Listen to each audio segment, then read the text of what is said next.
आजिज़ी 4।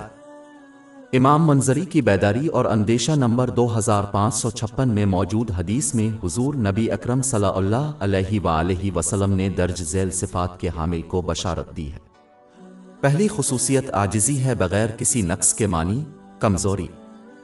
आजिज़ अल्लाह ताला के अहकाम व मनुआत को तस्लीम करता है, कबूल करता है और उस पर अमल करता है, इस तरह उसकी बंदगी का सबूत देता है।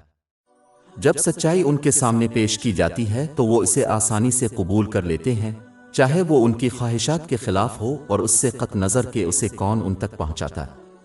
मतलब वो सच्चाई को ये समझते हुए रद्द नहीं करते कि वो बेहतर जानते हैं। वो दूसरों को हकीर नहीं समझते, ये मानते हैं कि वो किसी भी दुनियावी चीज़ की वजह से जो उनके पास है या अल्लाह ताला की इताअत की वजह से वो उनसे बरतर है। वो समझते हैं कि तमाम दुनियावी नेमतें जो उनके पास हैं उनकी हैं और उनको अल्लाह ताला के अलावा किसी और ने अता की है, इसलिए इनके पास फ़ख्र करने की कोई बात नहीं है। इसके अलावा वो समझते हैं कि नेक अमाल करना सिर्फ अल्लाह ताला की रहमत से ही मुमकिन है, क्योंकि नेक अमल करने की इल्हाम, मौका, ताकत और सलाहियत सब अल्लाह ताला की तरफ से है। इसके अलावा सिर्फ एक अहमक फ़ख्र को अपनाता है क्योंकि किसी को उनके हतमी नताइज या दूसरों के हतमी नताइज का इल्म नहीं होता है।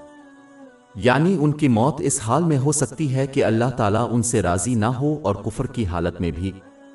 इन सच्चाइयों को समझना इंसान को तकब्बुर के मोहलिक गुनाह से रोक देगा। एक एटम की कीमत किसी को जहन्नम में ले जाने के लिए काफ़ी है। सही मुस्लिम नंबर 265 में मौजूद एक हदीस में उसकी तंबीह की गई है।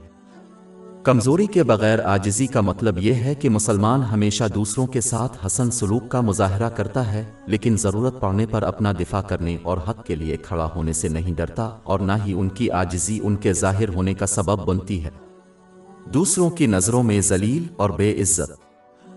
हमारी वेबसाइट www.sheikhpod.com पर 400 से ज़्यादा मुफ्त e-books, audio books, infographics, podcast और ब्लॉग दस्तयाब है।